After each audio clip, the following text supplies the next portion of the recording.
오늘 시편 23편 4절 안위하시는 목자 이런 제목으로 함께 은혜를 나누고자 합니다.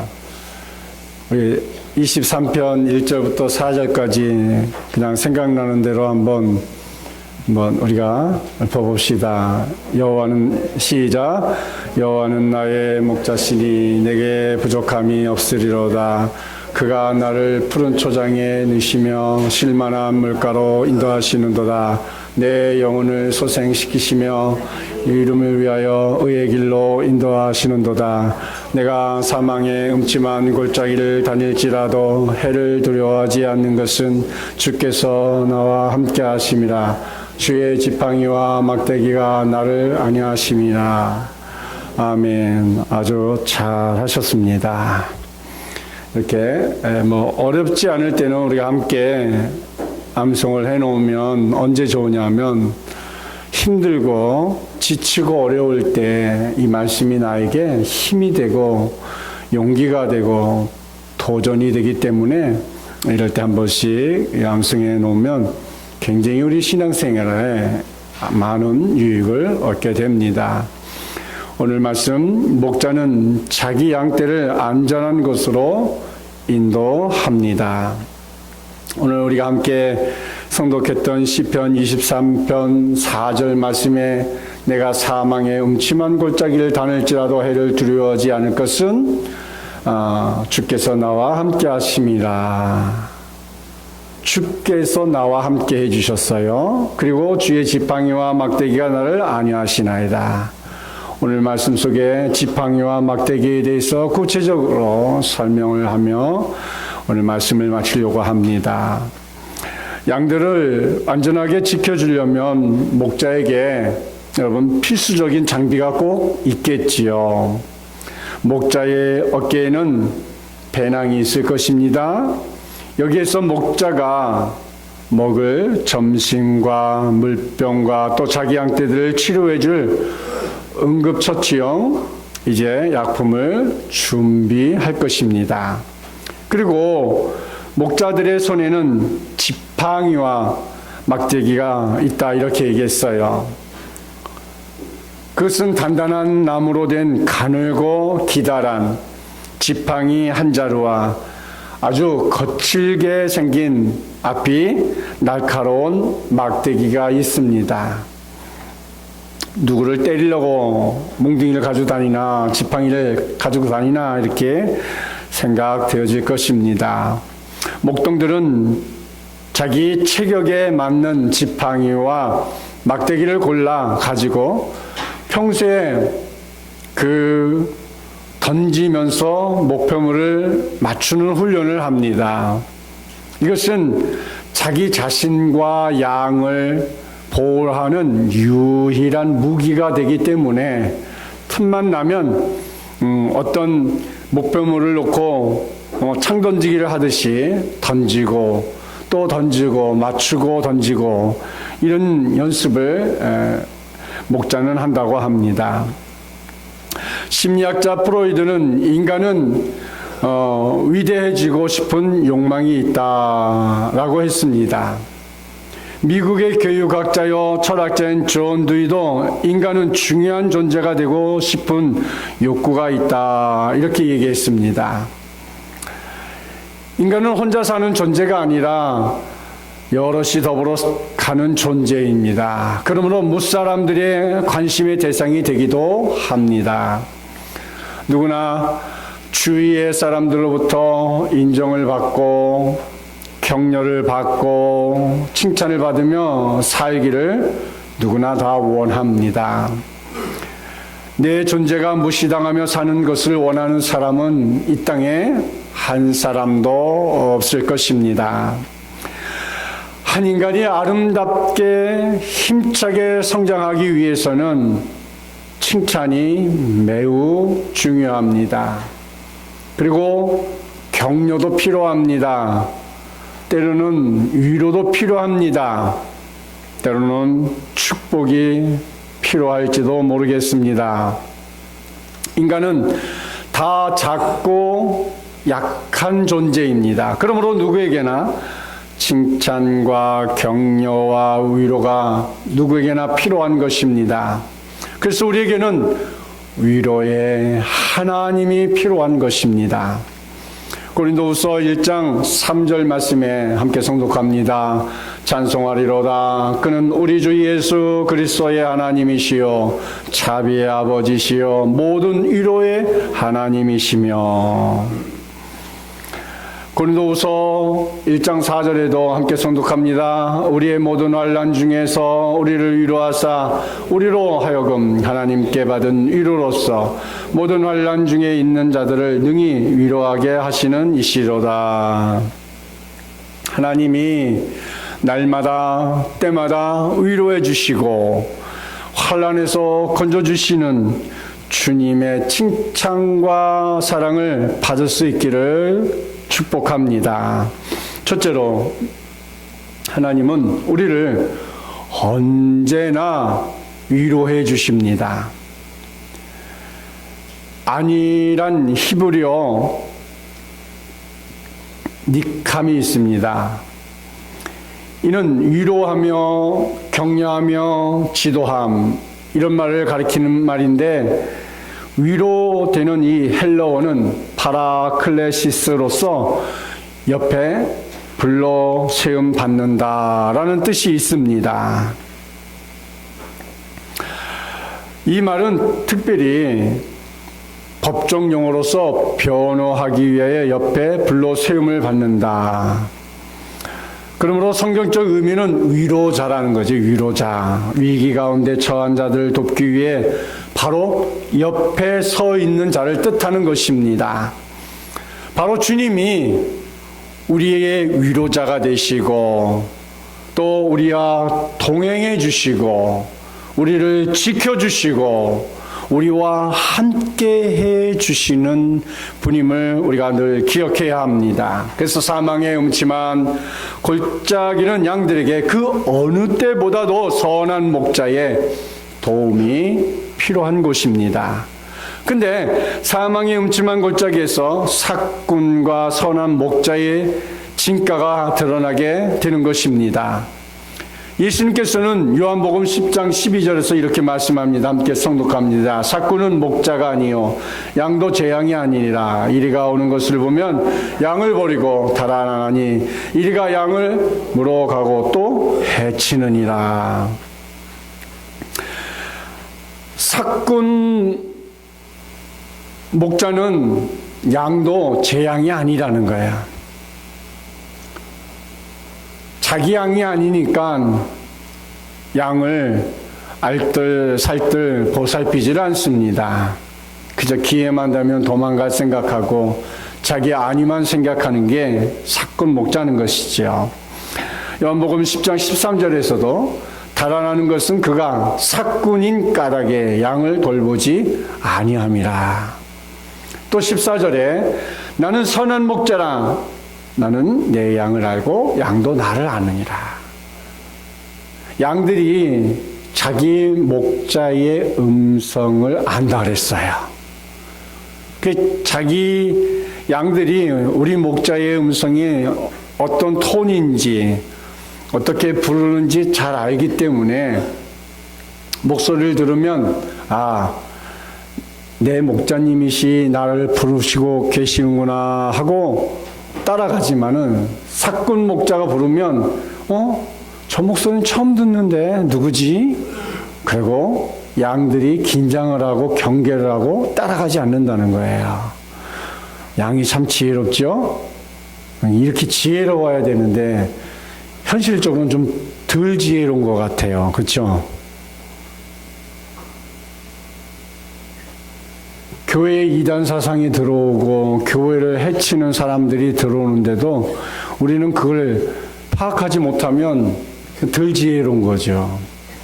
진리가 아닌 비진리를 전하는데도 마치 그게 진리인 양 그것을 따라가고 그것을 믿는 사람들이 우리 주위에 의외로 많다는 것입니다. 15절 말씀 봅시다. 아버지께서 나를 아시고 내가 아버지를 아는 것 같으니 나는 양을 위하여 목숨을 버리노라. 사랑하는 성도 여러분, 정말 선한 목자 되시는 우리 목자는 양을 위하여 목숨을 버린다고 말하고 있는 것입니다. 그래서 선한 목자, 부지런한 목자, 용감한 목자, 언제 어디서나 양과 함께 인도하고 보호하고 우리를 위로해 주시는 그런 선한 목자와 함께 거하시기를 축원합니다. 선한 목자는 넓은 평지의 초원에서 뿔을 뜯을 때마다 깊은 골짜기를 다닐 때에도 늘 우리와 함께해 주십니다. 햇빛이 나고 시원한 바람이 부는 맑은 날뿐만 아니라 먹구름이 뒤덮이고 폭풍과 몰아치는 순간에도 우리와 함께 해 주십니다. 선한 목자는 산기슭에서 풀을 뜯을 때뿐만 아니라 산 꼭대기 여름 목장에 있을 때도 함께 하시는 것입니다. 뿐만 아니라 따뜻하고 안전한 우리 안에서뿐만 아니라 생존 경쟁이 치열한 들판에서도 함께 하시는 것입니다. 양에게 있어서 능력 있는 목자가 항상 함께 한다는 사실은 그 무엇보다도 든든하고 안심이 되고 또 우리에게 위로가 되는 것입니다. 하나님께서는 우리와 항상 함께 하시는 사랑의 목자요 선한 목자이십니다. 세상 끝 고난의 절벽에 서 있을 때도 버리지 않고 함께 하시는 하나님이십니다. 건강할 때뿐만 아니라 질병 가운데서도 고난의 순간에서도 더 가까이 다가와 함께 하시는 하나님의 위로를 받으시기를 축원합니다. 하나님 앞에 사랑받을 수 있는 아름다운 일을 했을 때뿐만 아니라 비록 실수투성이 상처투성이의 몰골을 우리를 버리지 아니하시고 여전히 언제나 항상 늘 똑같이 우리와 동행해 주시는 주님과 함께 하시는 겁니다. 성도 여러분, 아름다운 성공의 길, 형통의 길을 걸을 때뿐만 아니라 우리가 실패와 좌절과 깊은 수렁의 늪에 빠지는 순간에도 항상 함께 하시는 하나님을 발견해 보시길 바랍니다. 평생을 기도하는 삶을 사신 분이 어느 날 기도하다가 천국에 가게 되었습니다. 천국에서 이 땅에 있는 교회에 예배하는 모습들을 보게 되었는데 그 모습이 천태만상이었답니다. 목사님은 설교를 하시고 성도들은 앉아서 설교를 듣는데 어떤 사람은 침을 질질 흘리면서 졸고 어떤 사람은 딴청을 부리고 또 어떤 사람은 이제 생각이 딴 데가 있다는 것입니다.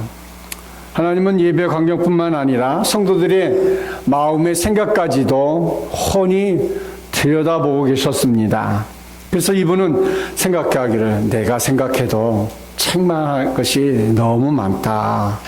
그런 생각이 들었답니다. 그래서 하나님이 보시기에 어떠하랴 하는 그런 탄식이 나오더랍니다. 목사님이 설교를 할 때 하늘에 있는 천사가 예배드리는 성도들에게 만나를 던져 주었다고 합니다. 근데 어떤 사람들은 입으로 정확하게 들어가 그들이 맛있게 먹고 어떤 사람들에게는 어깨에 또는 등에 또는 팔에 무릎 앞에 떨어져 입에는 떨어지지 않는 것이었답니다.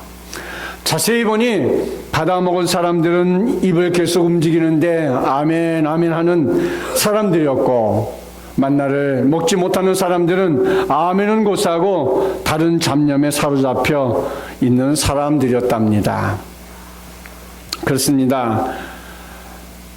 우리의 예배를 우리 주님은 다 보고 계십니다.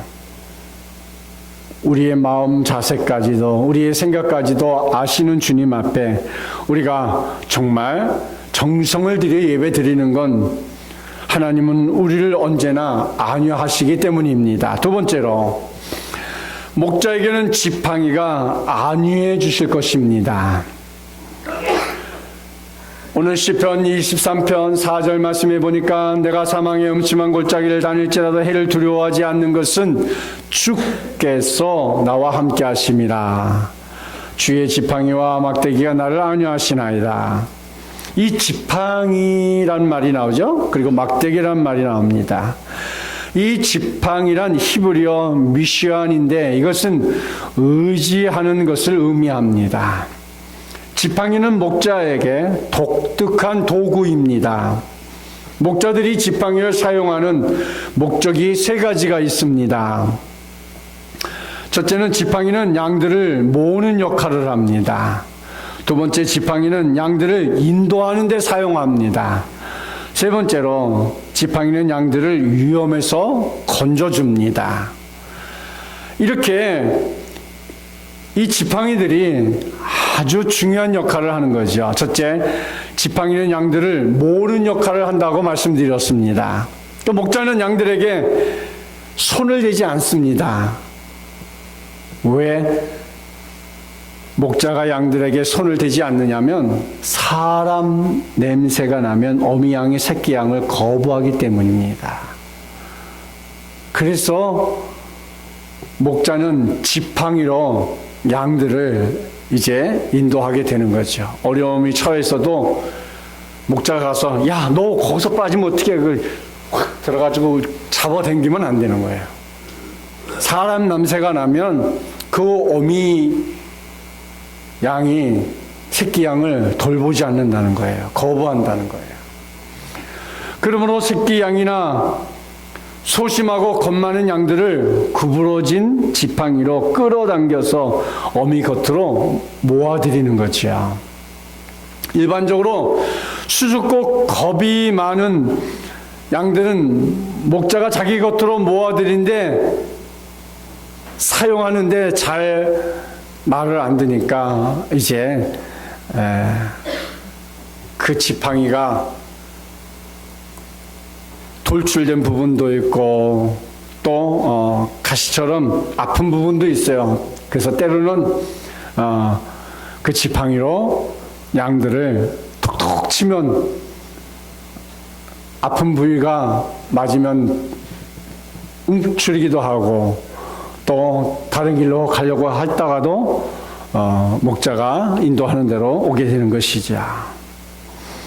양들이 곁길로 가거나 다리가 다쳐서 절름거릴 때 목자는 얼른 지팡이로 끌어당깁니다. 새봄에 태어나 새끼들이 때로 어미를 찾지 못해서 외롭게 떨어져 방황할 때도 있을 겁니다. 그럴 때 노련한 목자는 지팡이를 이용해서 어린 새끼를 재빨리 야, 너 네 엄마가 여기 있는데 너 왜 여기서 뭐하고 있니? 시장 구경 그만하고 엄마 있는 데로 가라 하고 이렇게 톡톡톡 때리면 이제 글로 가요. 또 단 데로 가면 거기가 아니고 그쪽에는 말순이의 엄마네 집이고 이쪽엔 니네 엄마네 집이요. 이쪽으로 가 이쪽으로 그렇게 해서 아마 이제 안전하게 엄마 곁으로 가게 할 때 지팡이를 사용하는 것이죠. 두 번째로 지팡이는 양들을 인도하는 데 사용합니다. 목자는 가끔 목자를 두려워하며 가까이 오기를 꺼리는 수줍은 양들을 발견할 때에 양들을 살피기 위해 지팡이를 사용하지요. 목자가 양떼를 인도하고 방향을 제시하는 데 도움이 됩니다. 양들은 목자의 말을 들을 수 없습니다. 그러나 목자의 지팡이를 보면서 새로운 길이나 힘든 길을 그의 지팡이가 인도하는 대로 따라갑니다. 가늘고 긴 지팡이를 한쪽 배에다 갖다가 대면 원하는 방향으로 갑니다. 또 세 번째로 지팡이는 양들을 위험에서 건져줍니다. 양들을 안전한 길로 인도할 때 사용하는 것입니다. 새로운 길로 인도할 때 혹은 걸리기 쉬운 문턱을 넘어야 할 때 가파른 길, 위험한 길을 지날 때 목자는 긴 지팡이로 줄을 만들기도 하고 옆구리를 살짝 터치하며 조심스럽게 지나가도록 인도하는 것입니다. 양들은 어리석어서 자주 길을 잃어버리기도 방황도 합니다. 푸른 풀 한 입 더 뜯어먹겠다고 욕심을 내다가 가파른 벼랑에 떨어질 위험에 처할 수도 있어요. 그럴 때 지팡이를 이제 양들의 목을 또는 양들이 더 이상 나가지 못하게 하고 다시 안전한 곳으로 이끌게 하기 위해서 지팡이가 아주 유용하게 쓰여지는 모습을 우리는 봅니다. 이때 지팡이로 건져냅니다. 때로는 가시덤불 속에 갇히 꼼짝 못하고 있는 양들을 가시를 이제 해치고 그 양을 건져낼 때 쓰기도 합니다. 이와 같이 목자는 실속한 양들을 찾아 지팡이로 건져냅니다. 어루만져 줍니다. 목자는 지팡이와 막대기로 양을 안위하고 있습니다. 때로는 목자의 지팡이가 양들의 몸에 접촉하는 것만으로도 양들은 큰 힘이 되기도 한다고 합니다. 목자의 지팡이가 이렇게 노련한 손에 들려서 막대기를 보는 것이 양들에게 평안과 위로가 되는 것처럼 오늘 우리에게도 역시 하나님의 말씀에 부여된 능력과 진실과 무한한 능력을 생각할 때 우리의 마음에 놀라운 확신이 넘쳐나게 되어야 합니다. 또 네 번째로 이 지팡이는 우리의 그리스도인의 삶의 역사를 주십니다. 성령의 역사를 의미하는 것이죠. 성령께서 교제케 하시는 영이 있습니다. 성령의 위로는 우리 모두 한 믿음의 권속으로 한 울타리 안에서 모여들게 하는 것입니다. 주님께 더 가까이 나가도록 우리를 부르고 이끄시고 인도하시는 것입니다. 계시록 22장 17절 말씀을 보니까 함께 송독합니다. 성령과 신부가 말씀하시기를 오라 하시는도다. 듣는 자도 오라 할 것이요 목마른 자도 올 것이요 또 원하는 자는 값없이 생수를 받으리라 하시더라. 성령께서는 우리로 하여금 주 앞에 더 가까이 나아가게 하심으로 무한한 위로를 주시는 하나님이십니다. 주님은 오라 하십니다. 주님께로 가면 모든 것이 다 있습니다. 사랑하는 성도 여러분, 여러분 주님께로 나아가십시오. 주님과 교통하는 시간을 많이 가지십시오. 성경을 읽는 것은 주님과 교통하는 시간입니다. 기도하는 것은 주님의 음성을 듣는 아주 귀중한 시간입니다. 이런 주님과의 만남을 통하여서 우리의 신앙이 날마다 성장하고 주님을 만남을 통하여서 우리가 더 큰 하나님의 은총과 축복을 얻는 시간입니다. 때로는 그 길이 막히는 것 같고 또 그 길이 갈 수 없는 벼랑인 것 같아 보입니다. 그러나 그렇지 않습니다. 주님과 함께 하고 있으면 우리를 더 안전한 곳으로, 우리를 더 축복된 곳으로 우리를 반드시 이끄시는 그 주님 앞에 맡기면 우리를 더 좋은 곳으로 인도해 주셨음을 꼭 우리가 알게 될 것입니다. 그래서 예수님은 요한복음 16장 13절에 이렇게 말씀합니다. 함께 성독합니다. 그러나 진리의 성령이 오시면 그가 너희를 모든 진리 가운데로 인도하시리니 그가 스스로 말하지 않고 오직 들은 것을 말하며 장래일을 너희에게 알리시리라. 장래일을 너희에게 알리시리라. 진리의 성령이 오시면 그가 너희를 모든 진리 가운데 인도하시리니 진리의 성령을 의지하며 살아야 합니다. 저는 가끔 가슴이 아픈 신방을 종종 해야 할 때가 있습니다. 가난과 고통 속에 살 때 오직 하나님 중심, 말씀 중심, 교회 중심으로 살아서 하나님의 축복을 받고 꿈과 소명을 이루었던 성도들이 가정을 갖고 자녀를 낳고 직장에서 승진하며 점점 더 좋은 위치에 올라가고 정말 인생의 우선순위를 망각하고 세상 일에 골몰하다가 신앙의 정도를 떠나가는 그릇된 결정을 하는 성도들을 신방할 때가 가장 마음이 아픕니다. 이런 사람은 무너져가는 자신의 신앙에 대한 아픔과 죄송함이 없습니다. 그래서 아예 은혜 받고 서약하고 직분 받은 교회를 떠나되 자녀들의 신앙 운운하며 어설픈 핑계를 대며 교회를 떠날 결심을 하는 사람을 볼 때마다 제일 마음이 아파요. 교회 떠날 때마다 저는 그냥 떠나지 말고 주일날 교회에 와서 예배 드리고 성도들에게 그동안 기도해 주셔서 고맙습니다 하고 마지막 인사나 하고 가시죠. 그렇게 하는 사람은 그래도 끝까지 그래도 주의 종을 신뢰하고 믿음이 있는 사람의 모습입니다만 그렇게 건면하는데도 듣지도 않고 제멋대로 그냥 교회를 안 나오는 사람들 보면 참 저런 신앙생활을 하고 있었기에 결국은 떠나는구나 이렇게 결론을 지을 수밖에 없을 때가 많아요. 제가 항상 말씀드리지요. 교회 처음 오신 분을 우리가 환영을 합니다. 축복성을 불러서 환영을 하는데 교회를 떠날 때는 왜 그냥 몰래 떠나야 되는 것이죠?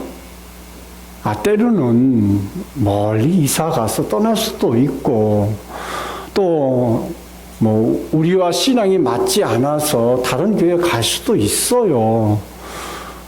저는 떠나는 사람에 대해서 한 번도 뒤에 두고 떠난 후에도 그 사람에 대해서 여러분에게 설교를 하면서 말을 한 적 없어요.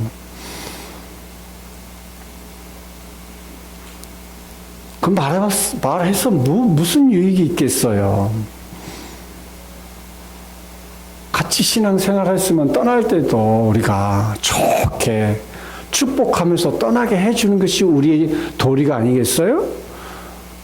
초창기에 김방석 집사님이 굉장히 참 우리 일회교회 어려울 때 안양에서 그 가족들이 참 힘겹게 우리 교회에 와서 많이 헌신했어요. 떠날 때 제가 교회에서 감사패도 만들어주고 잔치를 베풀어 줬어요. 그분 외에 몇 분도 또 우리가 함께 잔치를 베풀고 떠날 때 축복해 주면서 보냈어요. 근데 어떤 사람은 그냥 몰래 그냥 목사님한테 와서 목사님 이제 다른 교회 가렵니다. 이거는 그래도 양호한 거야. 그냥 아예 그냥 바깥에서 온갖 이상한 소문을 다 퍼뜨리고 그렇게 하더라고. 근데요, 그런 사람은 솔직히 말해서 지금도 그 사람들 어디 살고 있고 소문 다 들려와요. 끝이 안 좋아. 하나님 교회를 대고 여러분이 손가락질하고 하나님을 향해서 한 것 치고 하나님 그거 안 기뻐하셔. 신앙생활은 자기가 잘못하고 교회에 하나님 앞에 믿음으로 바로 서서 자기가 견디지 못하고 간 걸 왜 그걸 교회 탓하고 목사 탓을 하고 성도 탓을 하고 왜 그렇게 신앙생활을 해요? 그건 절대 우리가 앞으로도 해서는 안 되고 그건 생각조차 하지 마세요. 교회에 열심히 여러분을 위해서 기도해주고 여러분 가정을 위해서 열심히 말씀 전해준 것뿐이 없어요. 교회가 여러분에게 억만금을 갖다 줘야만이 교회가 하는 일입니까? 우리가 우리 신앙이 뭔지를 알아야 돼. 교회가 교회 오면 복을 준다. 교회 오면 만사 형통인다. 교회는 만사 형통의 자리가 절대 아닙니다. 그래서 우리는 하나님은 우리를 언제나 안위해 주셔요. 보호해 주셔요. 이끌어 주셔요. 기도해 주셔요. 또 목자에게는 지팡이가 우리를 인도하는 잘못된 길로 갈까 인도해 주시는 그 지팡이가 뭐예요? 예수 그리스도의 십자가예요. 그렇죠? 그 지팡이가 예수 그리스도의 십자가예요. 예수 그리스도의 십자가만 보고 우리가 가는 거예요. 십자가만 보고. 목사를 보고 온다고요? 그럼 목사가 하라는 대로 해야지. 그렇지도 않으면서 말로만 목사님 보고 온다고 그러고는 저 보고 오라고 소리도 안 해요. 주님만 바라보고 십자가만 바라보고 가세요. 목사 바라보고 오라고 하는 교회 별로 건전한 교회는 아닌 거라고 생각해요. 예수 그리스도의 십자가만 바라보고 가는 거예요. 목사는 여러분에게 지팡이 역할을 하는 거예요. 잘못된 길로 가네. 집사님 잘못된 길이에요. 글로 가면 결국 좋지 않습니다. 바르게 신앙생활 합시다. 헌금생활 바르게 합시다. 반드시 하나님 한 번에 다 걷어갑니다. 우리가 다 그 경험하잖아요. 다 경험에서 나오는 소리예요. 목사는. 적어도 이대교회를 21년 목회를 했고 부목사까지 하면 저요 목회 생활이요 3, 40년은 했어요. 신학교 대학 갈 때부터 전도사 생활해서 여태까지 이 생활을 하면서 얼마나 많은 사람들을 상담을 하고 옆에서 보았겠습니까? 장로님들도요, 십도 생활 잘 안 해가지고 하나님이 그 기업 말아먹는 것도 보고요. 누구라고 되라고 하면 될 수도 있어요. 하나님은 그렇게 철저하신 하나님이에요. 그 철저한 하나님을 바라보고 가야지 목사 바라보고 가서 되겠어요? 셋째로, 목자는 막대기로 보호하십니다. 시편 23편 4절 말씀에 주의 지팡이와 막대기가 나를 안위하시나이다 그랬어요. 여기에 막대기는 슈베트, 히브리어로 가느다란 나무 가지라는 뜻을 가지고 있어요. 그래서 성경에는 이 말이 세 가지 용어로 사용되고 있습니다. 막대기와 몽둥이란 뜻입니다. 두 번째로 매, 채찍, 초다리란 뜻이 있습니다. 셋째로 철장, 권세 혹은 홀이란 뜻이 있습니다. 그래서 목자가 우리를 낳았을 때 반드시 지녀야 할 필수품이라고 말씀드렸습니다. 이 막대기는 세 가지 용도가 있어요. 첫째, 막대기는 양들의 숫자를 헤아리며 양들을 검사하는 도구입니다. 이 막대기가 이제 검사를 하는 거야. 자기 양이 50마리, 100마리, 200마리, 300마리 자기가 이제 열심히 일한 대로 양이 계속 늘어날 것 아니겠어요? 그래서 양들의 숫자를 항상 셉니다. 양들이 지나갈 때마다 한 놈, 두 놈 이렇게 손으로 치면 안 되잖아요. 좀 전에 말씀드렸죠. 사람 냄새가 나면 안 된다고. 그러니까 막대기로 이렇게 딱 행대로 서, 정대로 서, 1번 가, 2번 가. 그러지 않았을까 생각돼요. 그래서 숫자를 세는 거지요. 쭉. 그래서, 토순이가 어디 갔네? 한 마리가 비네. 100마리 중에 9마리를 놓고 한 마리를 찾아 나서는 예수님의 모습을 비유했듯이 그 한 마리를 또 찾아 나가게 될 것입니다. 에스겔 20장 37절 말씀에 함께诵독합니다. 내가 너희를 막대기 아래로 지나가게 하며 언약의 줄로 매려니와 또 레위기 27장 32절에 모든 소나 양의 11조는 목자의 지팡이 아래로 통과하는 것에 10번째 것마다 여호와의 성물이 되리라. 이렇게 통과할 때마다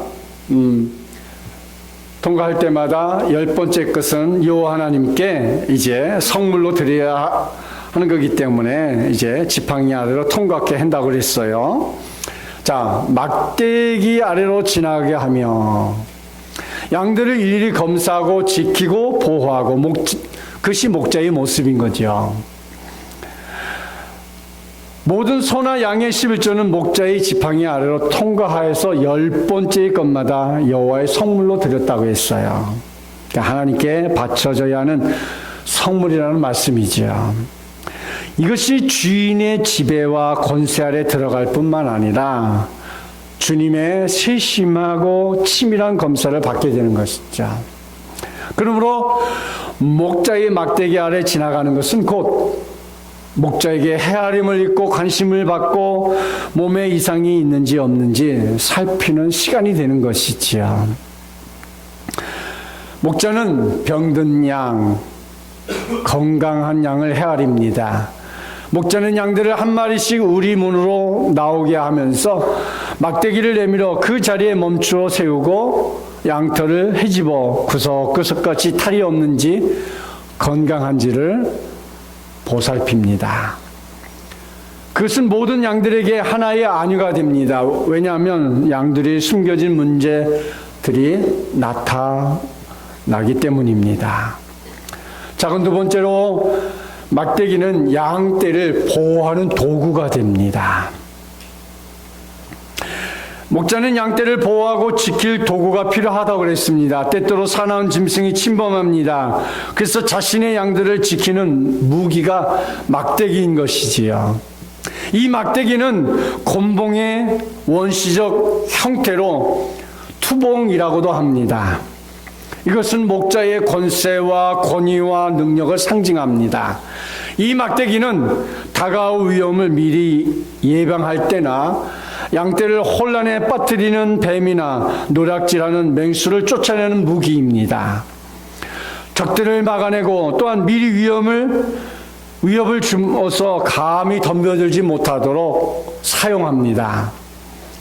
목자는 막대기를 높이 들고 흔들어 이리 승냥이 표범 들깨들에게 겁을 주어 쫓아버리기 위해서 나무 옆이나 덤불을 두들겨 악한 짐승들이 숨어 있지 못하도록 합니다. 목자는 양들을 보호하기 위해 참으로 힘든 일들을 합니다. 아무리 힘들고 괴로워도 양을 돌보는 일을 결코 게으르하지 않습니다. 조금만 소홀히 하면 양들은 길을 잃거나 상처를 입고 죽을 수밖에 없기 때문입니다.